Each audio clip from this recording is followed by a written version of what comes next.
1, 2, 3, 4. What up, y'all? It's your boy, Jermaine Event. How's it going? How's your weekend been?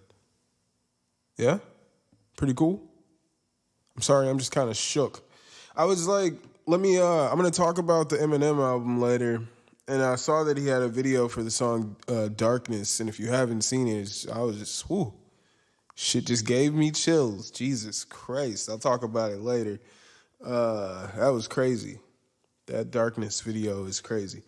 Give you guys the social medias if you want. You know, I'm your boy Jermaine Event. It's your boy Jermaine Event. This is Babylon 5 Podcast, episode 22. Social medias, if you want to follow your boy on, if you want to follow the podcast on Twitter, Instagram, the handle for that would be at Babylon 5 Pod. If you want to follow my personal accounts, it's at my name's Jermaine. That's Twitter or Instagram. If you want to email the podcast, it's babylon5podcast@gmail.com. You can, if you're listening to this podcast right now, go over to Podbean and follow the podcast. Why not? Go to babylon5.podbean.com. You can stream it on Podbean. You can listen to it on Stitcher, Spotify, Apple Podcasts, pretty much anywhere that podcasts stream. And if you got Xbox, you want to play some games with your boy, go ahead and add me, SauceBoss414. I have Civilization. I got the new Civilization. If you're into that, you could play some strategy games. I'm a nerd when it comes to video games. That's like when I play 2K, I'm mainly focused on simulating franchises and trying to build a successful franchise. Like I remember back when I used to play Madden, you could control like the concessions and like really try to make a profitable franchise. That was more interesting to me than wins and losses. I mean, I tried to upgrade the roster as it was general manager mode, but like winning a Super Bowl, I mean, if it happened, it happened. But I didn't care to play the games.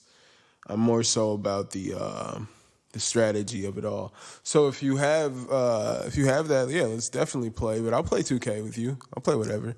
You know, let me know. Add your boy on Xbox. Let's get right into it, ladies and gentlemen. Getting right into it for me, if you're asking Jermaine Event, getting right into it would be, let's talk about UFC 246. It was just last night, the return of the notorious Conor McGregor. But along with the return of the notorious Conor McGregor, there's about, I think, 3 or 4 fights where fighters who either are from Milwaukee or train in Milwaukee fought, and they all lost. Everyone training out of Milwaukee lost last night, unfortunately. The biggest favorite on the card, who I predicted it. I tweeted, if you guys want to see, I tweeted before. And I posted on the Facebook page that I like Macy Barber. I think she could maybe one day defeat Shevchenko. But as for right now, today, if we're talking about development, she hasn't really developed her head movement at all. She has no head movement. So I was like, that gives me cause for concern pretty much every time she steps in there. And she's been facing like other prospects lately, and she was up against Modafferi, and I'm like, this gives me cause for concern, as it does for every fight. But like, people were like, oh, Modafferi doesn't hit that hard, but if you got proper technique and this person doesn't move their head, they like, Macy pretty much needs to like move her whole body out of the way, and because she has no head movement, that was pretty much spelled the defeat for her. Macy Barber got fucking mollywops in the first round with the stand-up, which a lot of people didn't see coming. She's getting mollywopped by Modafferi, and she gets dropped. She gets taken to the ground because she's getting lit up on the feet, and Modafferi was able to get in, grab her, and I think she gave her a judo throw to got her to the ground, and then just her jiu-jitsu was better. And Macy Barber was making these like week 1 mistakes in jiu-jitsu where like what I would do, instead of just like, I didn't know any technique. That's the thing. I didn't know any techniques. I didn't know any things to do in order to sweep my opponent. It was my first week. So I would just try to use my strength. I would try to just like lift people off of me and flip them or something like that.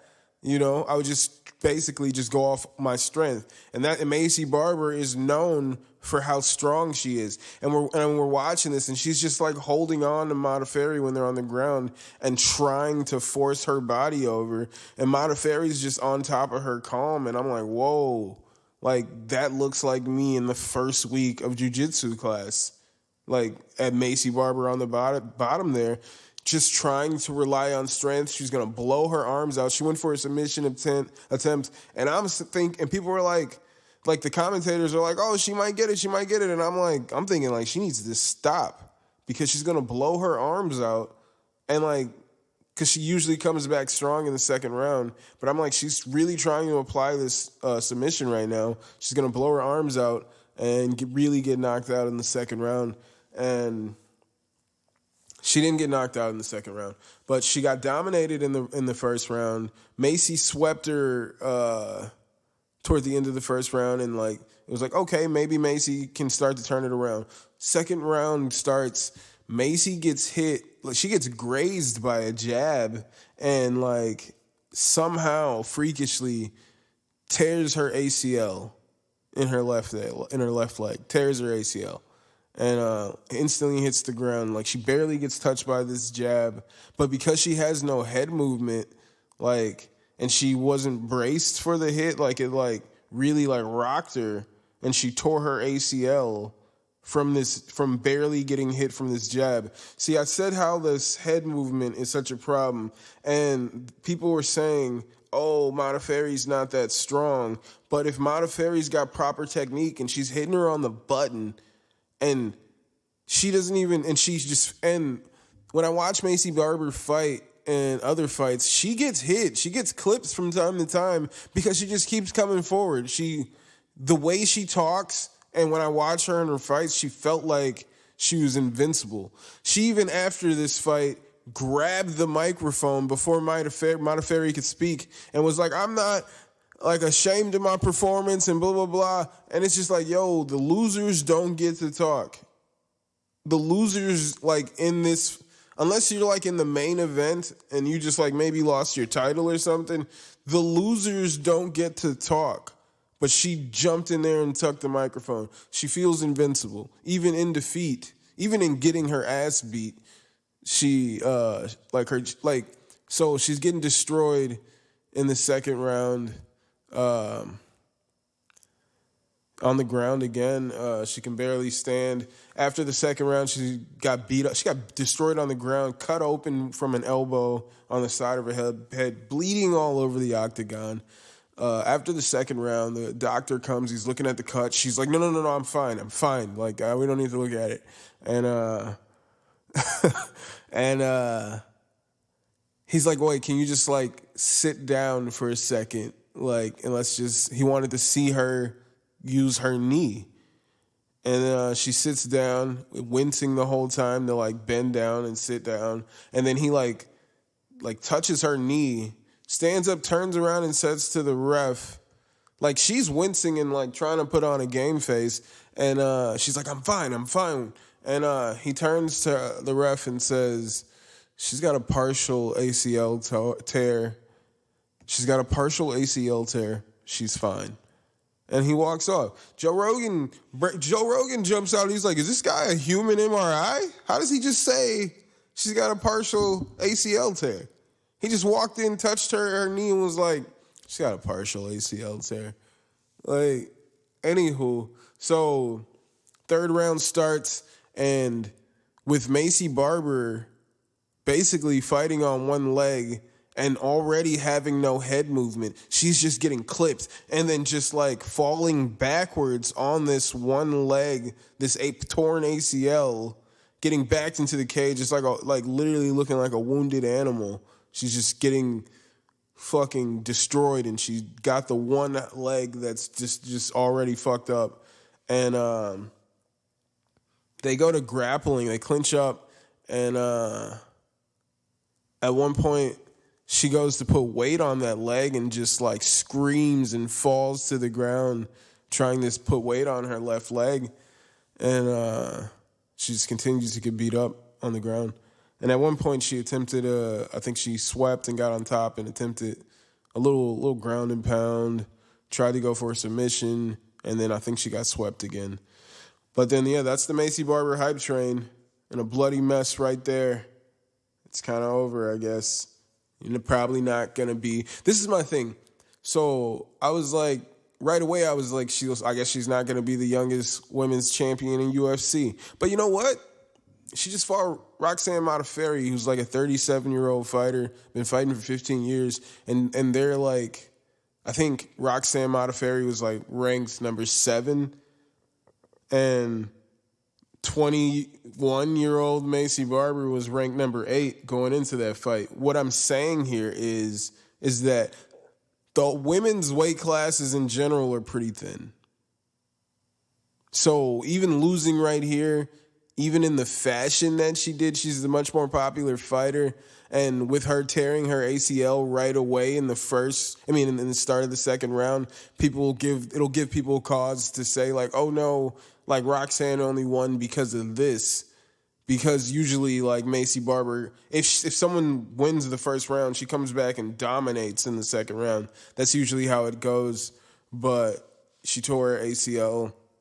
But her lack of head movement is a key factor there. And I think if she went in there with Roxanne Modafferi without seriously addressing the issues with her head movement, we were going to get the same issue with her, and that hype train is really going to seriously be over. But I think the light isn't all the way dim on Maycee Barber's star after that fight, after being mollywopped, because people can still say, hey, she tore her ACL. But I personally believe because of her lack of head movement, her real boxing, she's a karate girl. She doesn't have that real boxing style, the head movement. She doesn't do it. So because she doesn't do those things, I don't really see how far she can go without addressing it. I've said Brianna the Bull. I said Weili Zhang is going to keep her belt at strawweight until she faces Brianna the Bull. And I was saying that maybe Maycee Barber should move down and fight in that weight class.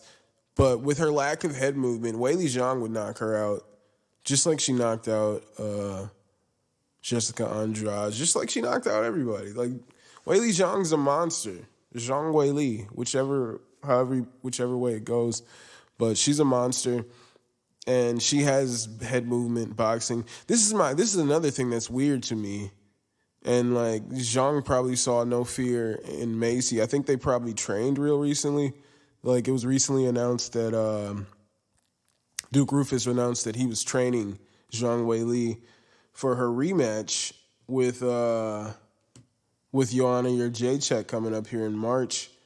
He recently posted that they will be training with the striking, and it's like Duke Rufus is famous for his striking. That's like you have these coaches around the world as far as MMA, and you know who's the top, and like they'll have their specialties. They'll have their specialists of just like not even it's like the top coach at the gym or whatever, but it's like certain guys here and here. Like this is that guy, and Rufus, the Rufus brothers, both of them, but Duke Rufus in particular, the coach here, is known for his striking and how like the people who come out of his gym like just have that higher level of striking.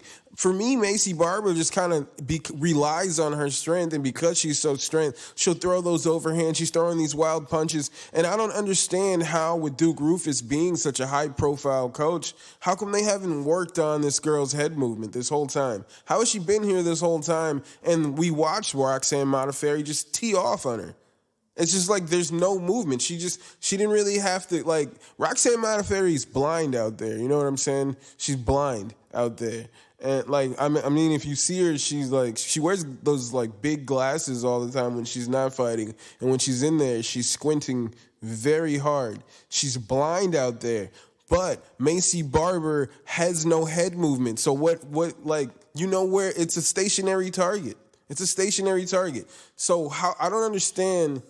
Like, this should be a knock on Duke Rufus. I mean, I'm going to get into the next fight. Anthony Pettis lost the very next fight. But where's the head movement there? I don't think this was his fault. The guy he was facing is like a jiu-jitsu master. This guy's a 3rd-degree black belt. He's a jiu-jitsu master. All right.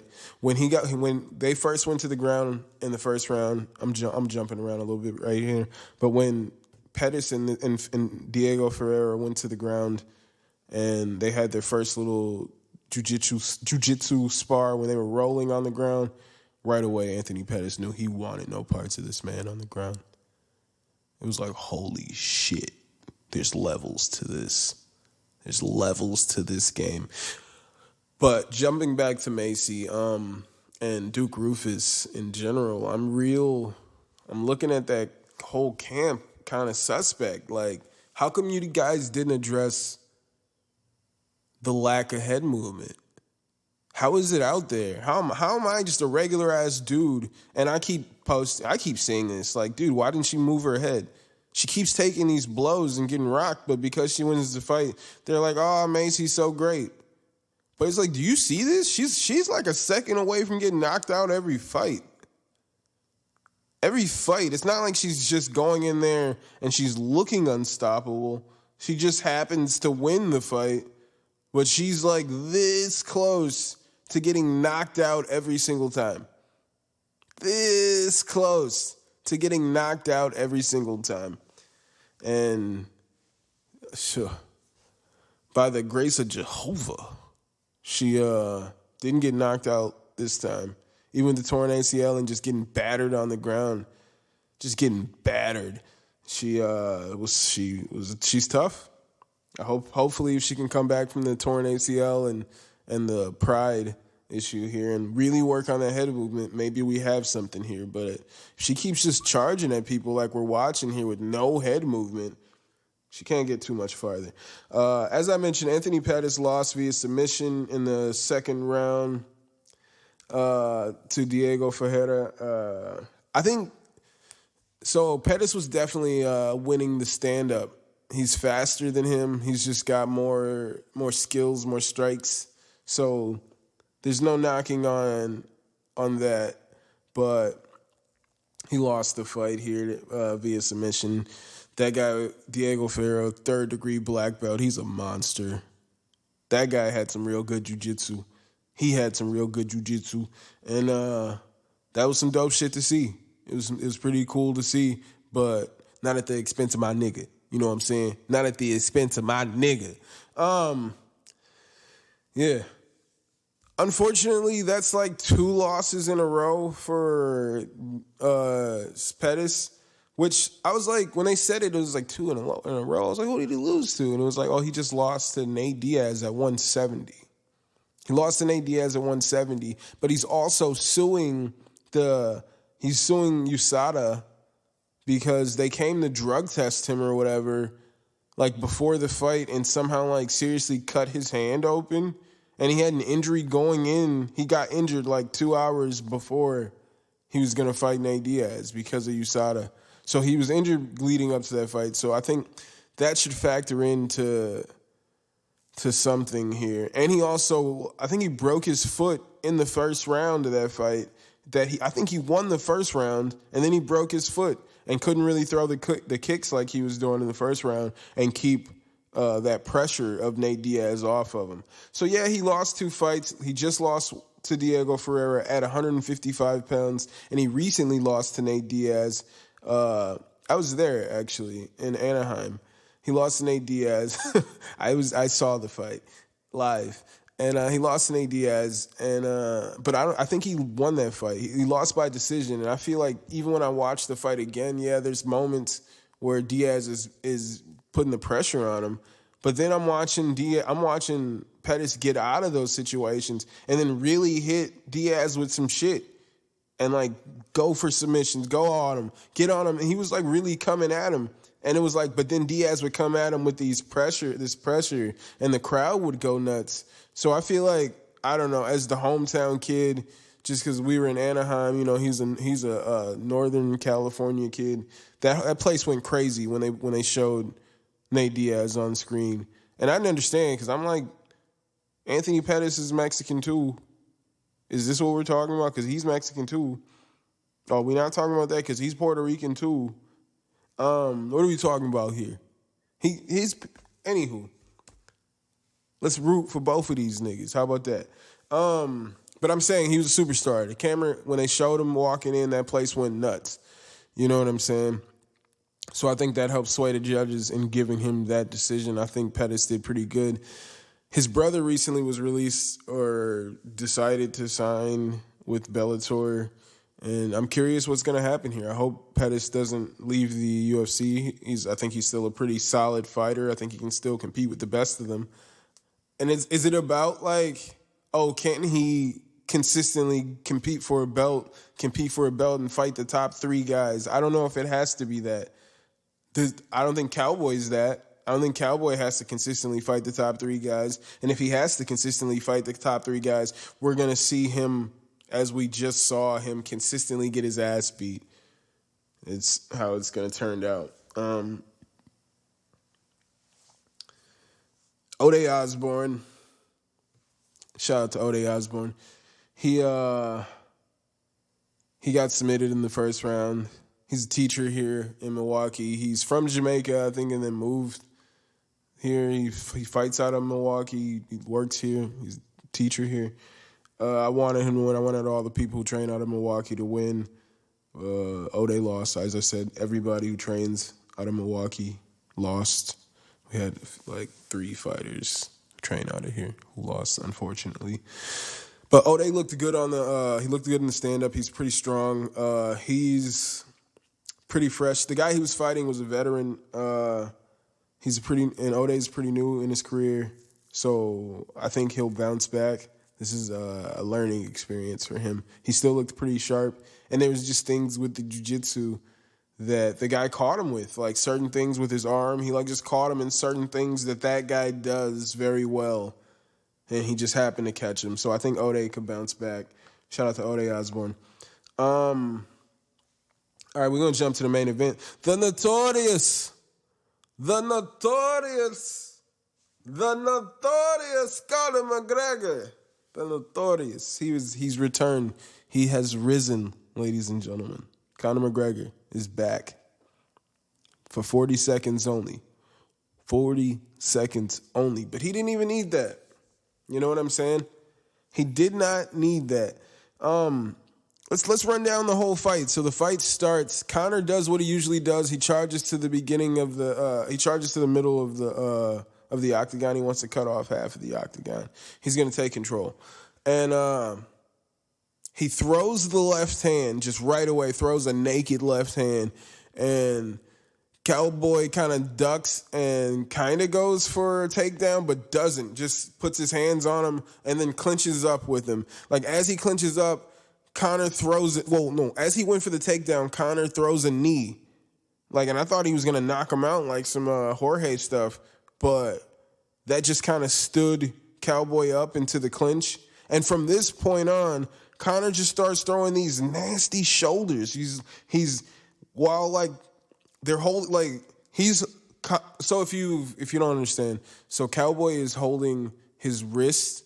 He's holding Conor's wrist for like wrist control to stop him from like punching him or just like even getting a hold of him and doing things. So, and I think Conor's holding his other wrist. So he changes levels as if to go for a takedown. He drops down and then pops back up to hit Cowboy in the face with his shoulder. Hits him once, hits him twice, and it's like, you can just see, like, Cowboy didn't expect this. He's fucking thrown off, like, what the fuck? Conor hits him 2 more times with that. And then he starts to drop down a little bit. Like, Cowboy starts to drop down a little bit. Conor hits him with a knee. And then at this point, Cowboy is smart enough to break away from this. Like, he's getting fucking slaughtered. And Conor's just on him, stalking him a little bit. And Cowboy throws a head kick. Conor blocks it. He gets the hand. He gets the arm up, blocks it. And comes in, throws his own head kick. rocks Cowboy, gets him up against the fence and just throwing hard fucking, just heavy punches on him.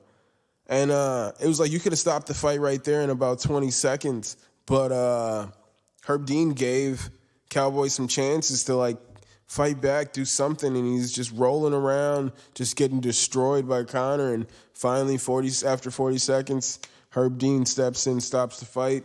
Your winner, the notorious Conor McGregor. He's back.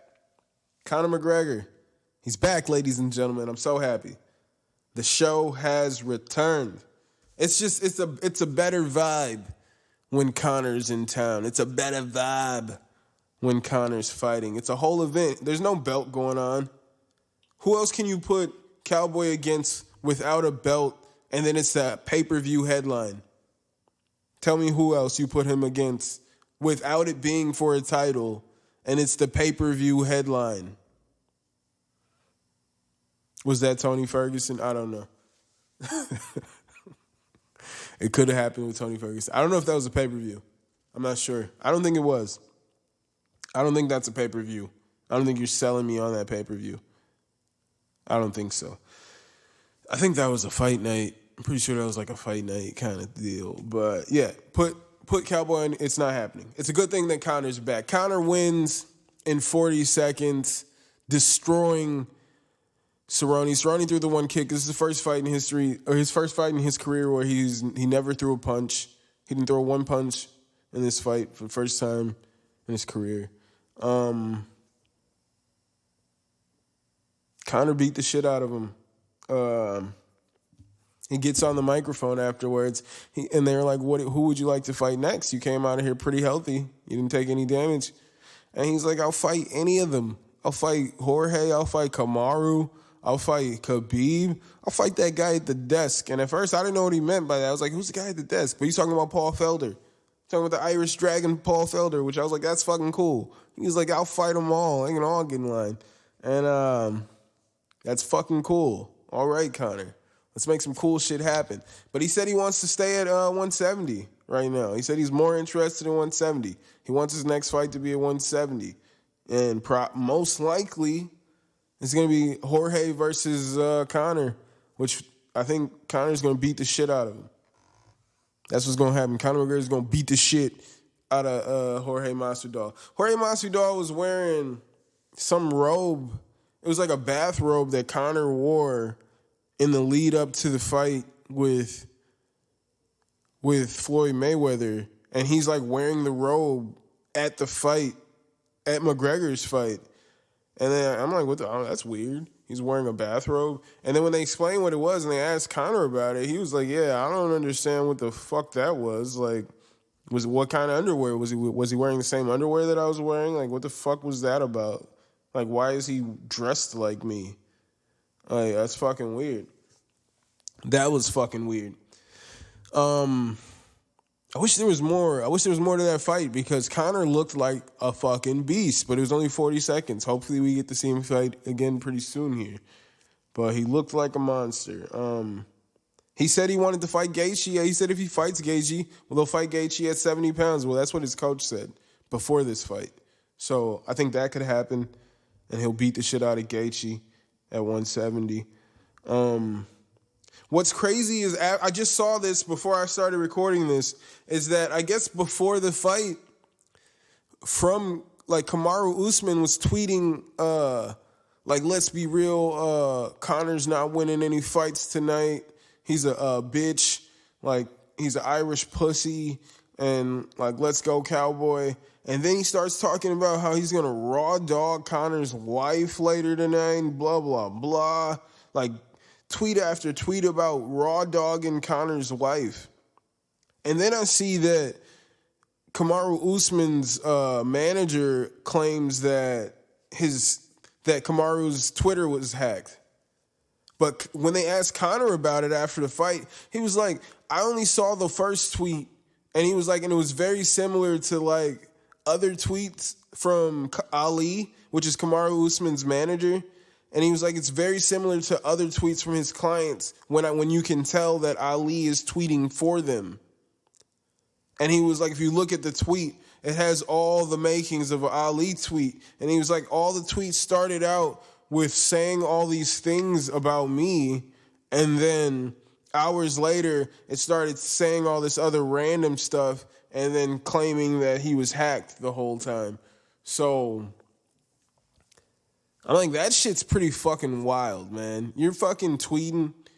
You're gonna be raw dogging this man's wife later, Kamaru. You're the welterweight champion. And it's like maybe Kamaru didn't tweet that. I'm thinking Ali tweeted it from Kamaru, but that whole shit is whack, bro. That whole shit's corny. And I think Conor would beat the shit out of... I'm a super Conor fan. So right now, since he just won, he'll beat the shit out of all you niggas. He Bruce Lee to me right now. He'll beat the shit out of all you niggas. All right? I'm a Conor McGregor fan. Unless he's fighting Floyd, then I'm a Floyd fan. All right? You always bet on black.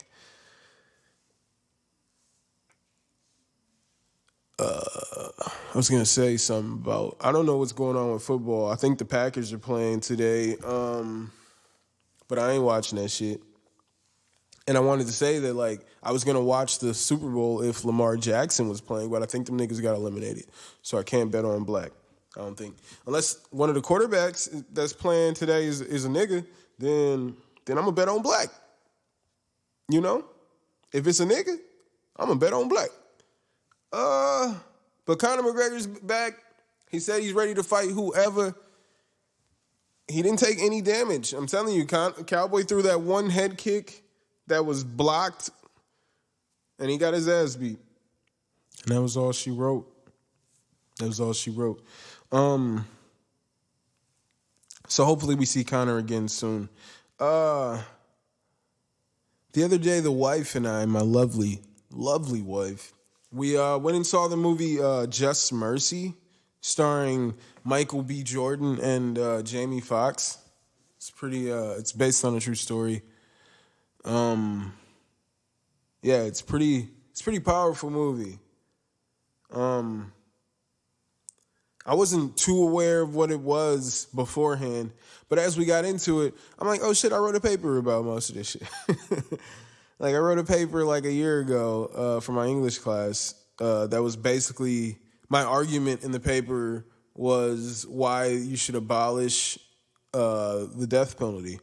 And it was basically from the stats that they were showing at the end of this movie, the number of people who are executed a year and the number of people who are shown to be innocent.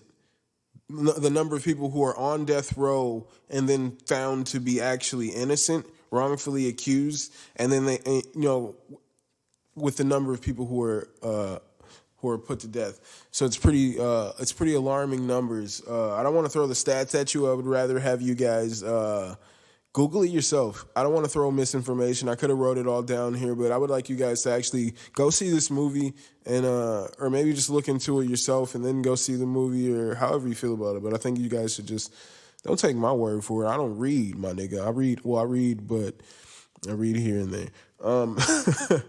Just don't take my word. Just go look it up.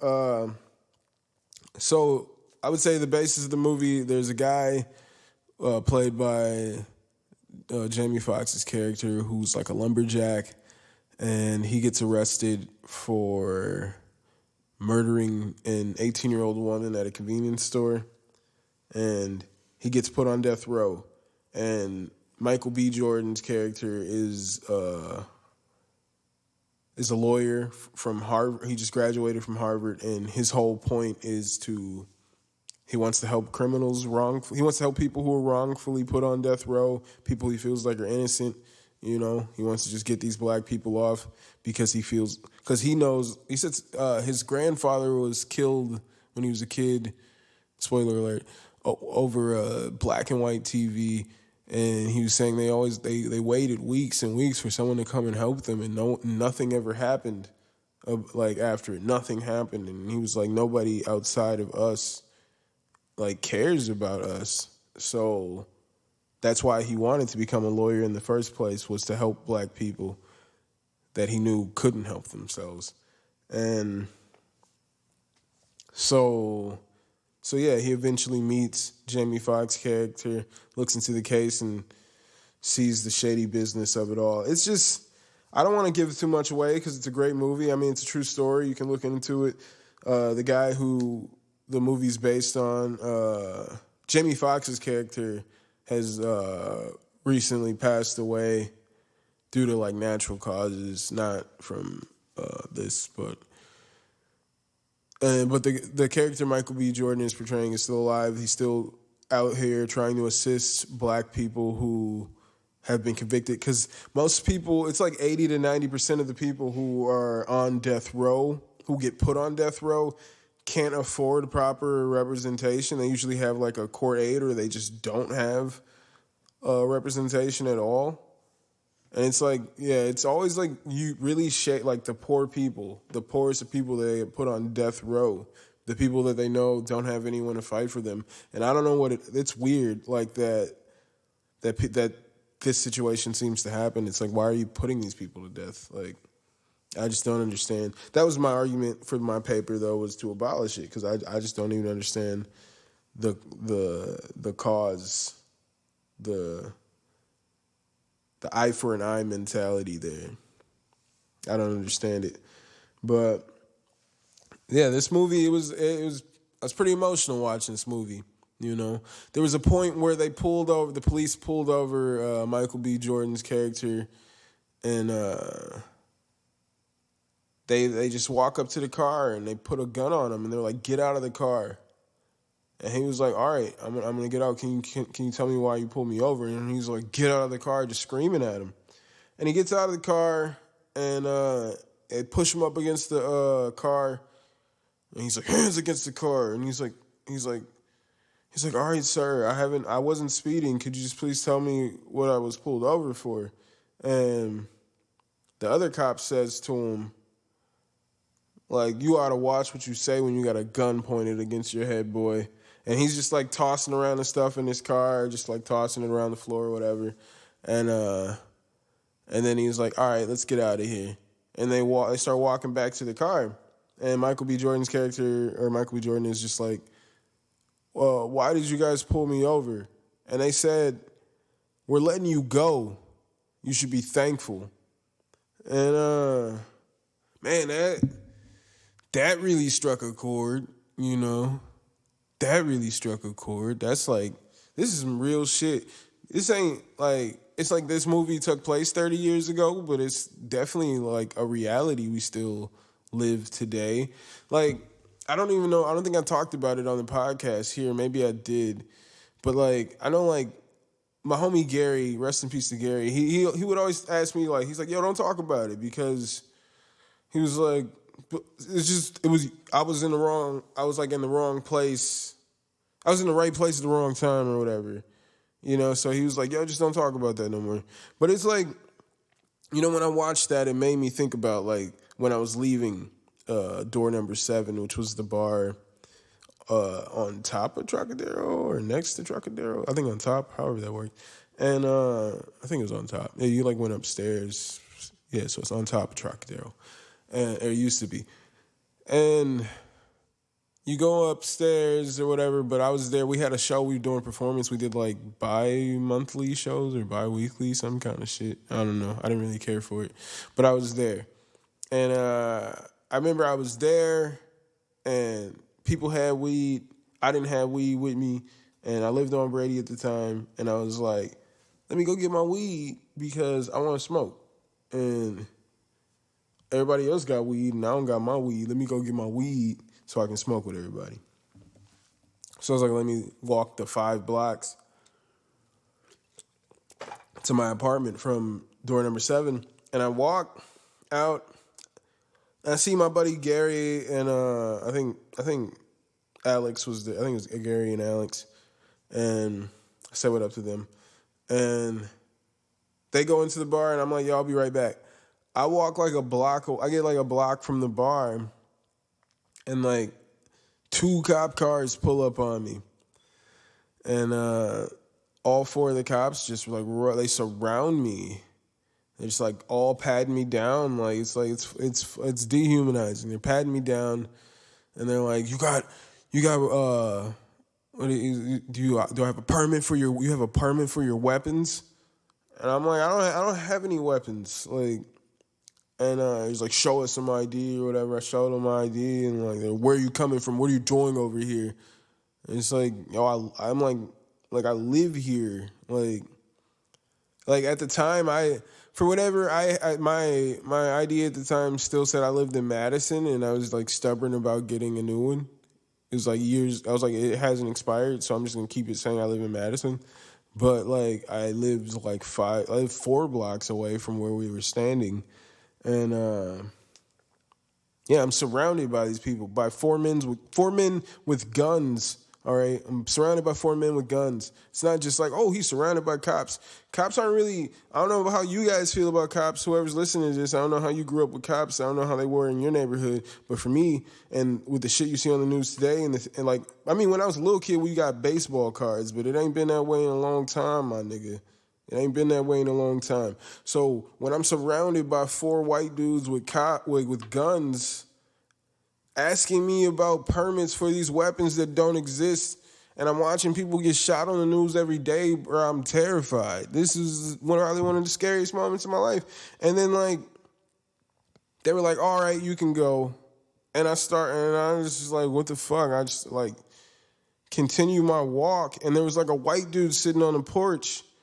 And they say from the sidewalk to this guy, hey, have you seen anything going on over here?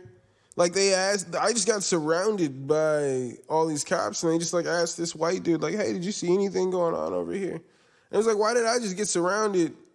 And this dude over here, you're just like, hey, dude, hey, you see anything going on over here?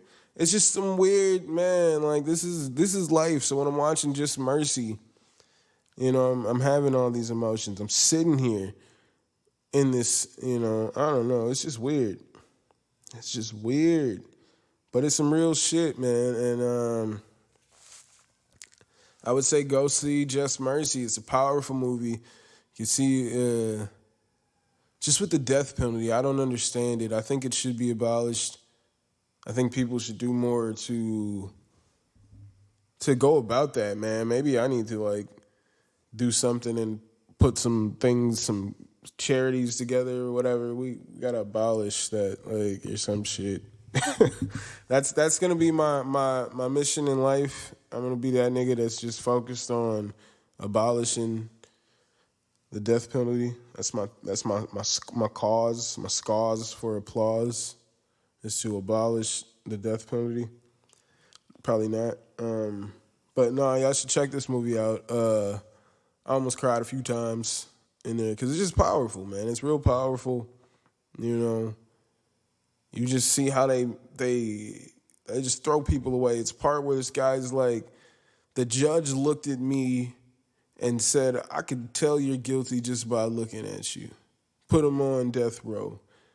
They take the motherfuckers, they say they take the people to death row just to scare them before their trial. They'll put them in death row just so they already know what it's like before their trial. And then they end up on death row.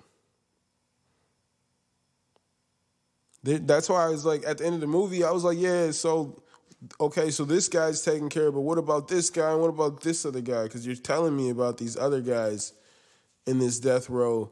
And then they were explaining, like, they're fighting for those people too. And I was like, hell yeah. Because they're all wrongfully accused. They're all wrongfully convicted. And, yeah. It's a pretty powerful movie. Yeah, I would suggest checking that out. Just Mercy. Probably gonna cry if you see it. It's unless you don't have a heart. It's a pretty good movie. Go check out Just Mercy. Speaking of more than just good, let's move on to what I would say great. Music to Be Murdered by Marshall Mathers. Eminem, ladies and gentlemen. Music to Be Murdered by. I didn't know he was dropping an album that day, but he did. Dropped an album. As I mentioned, I was just watching the music video. I didn't know all that stuff came out. I think it came out the day before the album dropped. He just dropped that video. Then he dropped the album, Music to Be Murdered by, and he's got like the He's got the skits on there that's supposed to be like Alfred Hitchcock narrating it, like, this is music to be murdered by. Like some kind of Alfred Hitchcock sound alike. But yeah, I don't know. I like the theme of it. And I would say the whole vibe of the album, it sounds to me like he's right in the groove of the Eminem show. Like he's in that kind of groove of what he's doing musically. Premonition, I'd say great intro. He's doing really good intros these days. Like I really take note of that. Like The Ringer, that was a phenomenal intro on the last album. He just goes in with these intros, and Premonition is a pretty amazing intro. I don't know, the way he does with his wordplay, it blows my mind sometimes. Unaccommodating, it's a great song. I've listened to the album maybe about 3 or 4 times because I didn't want to like talk about it unless I actually listened to it. I've seen people post online like, I didn't think the album was that good. Like 2 hours after the album the album just came out. I didn't think it was that good. Like, you didn't even listen to it. You know how many times I listen to an album and like there's certain songs on it where I'm like, that's good, and I didn't vibe with the rest of the album. Then like I go back and listen to the album like a week or so later, or maybe months later, and I'm like, oh shit.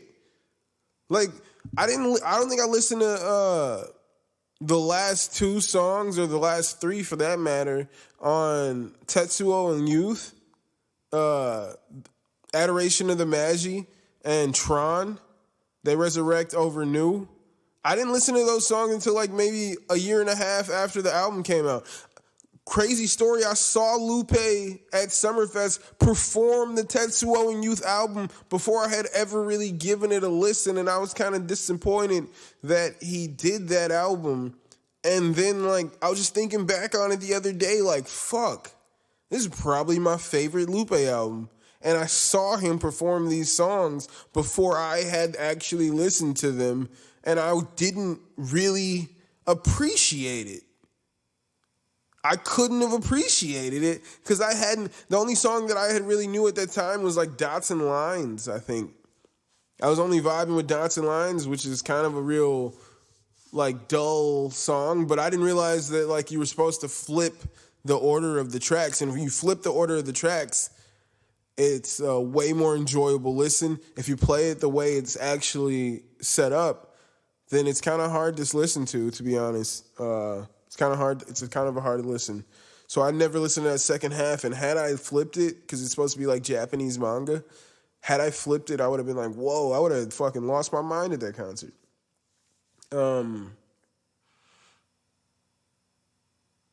Why did I get on that?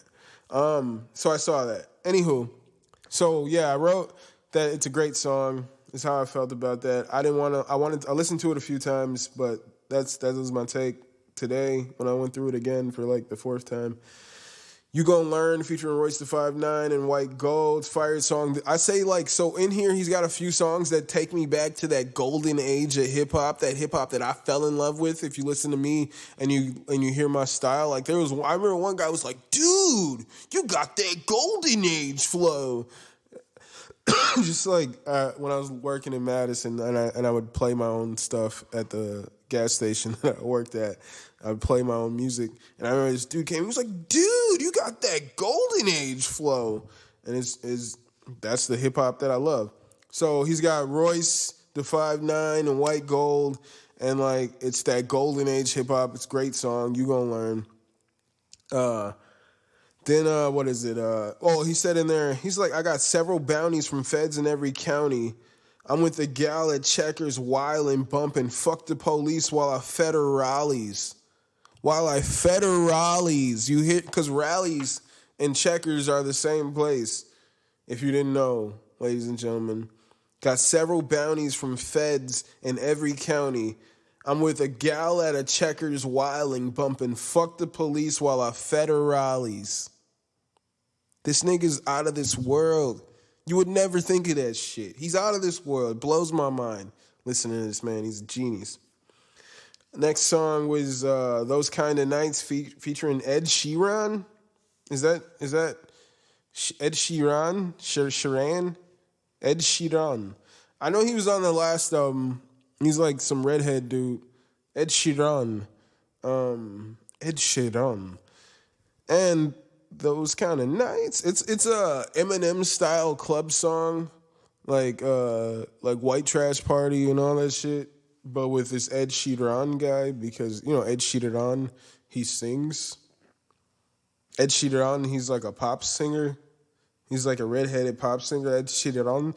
Ed Sheeran. And I think he might wear glasses. I know he was on an episode of Game of Thrones, and he sang on that episode of Game of Thrones, Ed Sheeran. That's what I know the most about Ed Sheeran, is he was on an episode of Game of Thrones, and he was on Eminem's last album. And his name is Ed Sheeran. And yeah, it's one of those Eminem-style club songs. I don't hate it at this moment, but I feel like eventually I will. Like, if he drops it as a single, I'll probably instantly hate it because it's like, well, this is going to get played out. This is going to get played out because it's got Ed Sheeran on it. And Ed Sheeran is a pop star, So if you got Ed Sheeran, then, yeah, it's probably going to blow up. I thought River was dope. I don't know how big it was. I don't listen to radio, but I know they dropped the video for River, and I thought that song was pretty fire. I think this song might actually be better. I don't know. It's like a club song. River was like more of a personal song with he and Ed Sheeran, but yeah. I thought I don't like it right now, but I think I will eventually. I didn't like it initially. I didn't care for it on the first listen, and then at the fourth listen that I did earlier today, I was kind of feeling it a little more. So it's growing on me. So next song, In Too Deep. Didn't vibe at first, but I'm starting to think it will eventually be my favorite song on the album. And my wife says that that I love like dramatic music. So like that's, if you want to know like why I'm probably drawn more to that song, like upon like the fourth listen, it's probably a dramatic song, and which it is. Next song is Godzilla featuring the late Juice WRLD. One of the Eminem lines that I like in here is I got him passing out like you do. Oh, I got him passing out like you do when you hand someone flyers. Yeah, I got him passing out like you do when you hand someone flyers. That's the line. I'm sorry, I wrote something else. And he does like his white guy fast rap on here. He does a lot of the white guy fast rap on there. So like, if you're into that, he does it a lot on here. So I don't know. It's weird because I think it picks up as it goes. But it was kind of a weird beat. But I think that's just what Eminem's known for, is getting on weird beats and then making something out of nothing. So it's kind of weird. It's a weird hook. I don't know. It's not one of my favorite songs right now.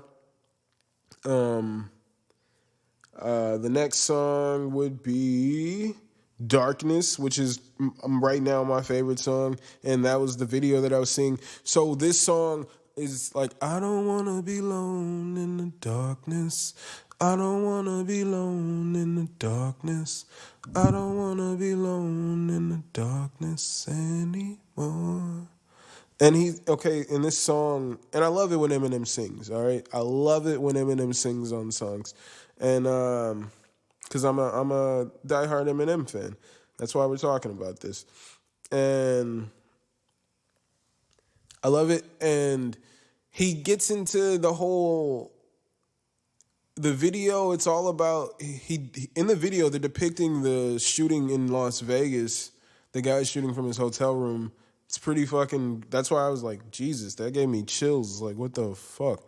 And yeah, it's pretty intense. But his whole thing, he has the play, like, all the TVs are playing the school shootings, and it like, and he has that part in the song too on the album, and showing like playing clips from the news, the school shootings and all this, and it's just like, when is this gonna end?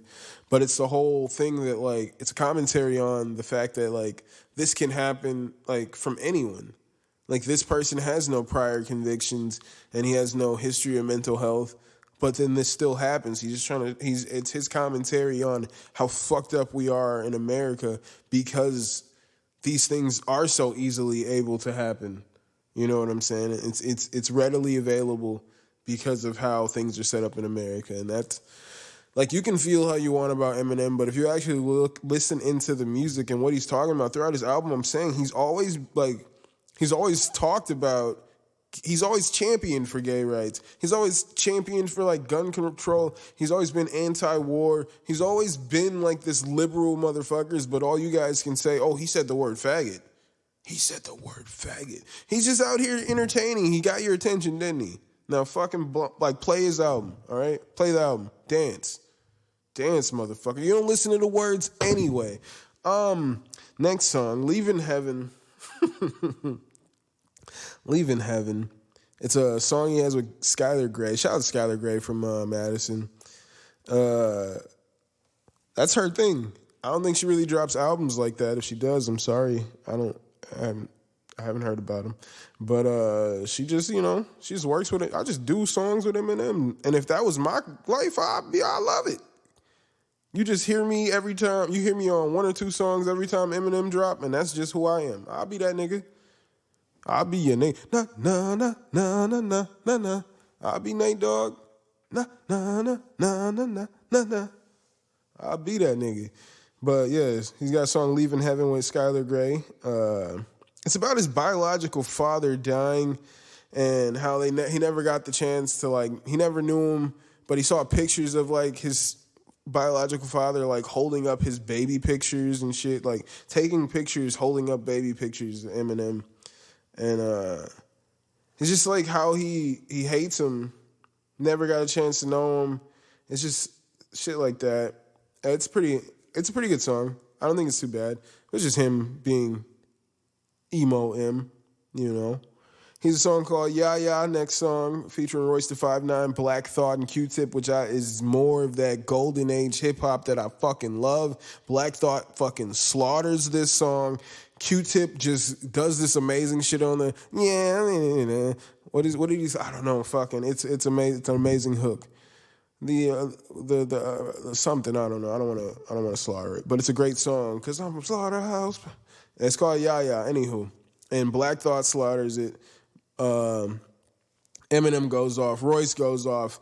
Great fucking hip hop right here. All right, Yeah Yeah. Great fucking hip hop. Stepdad. I don't know what the fuck Eminem was doing on this song, and I don't understand what his target audience is.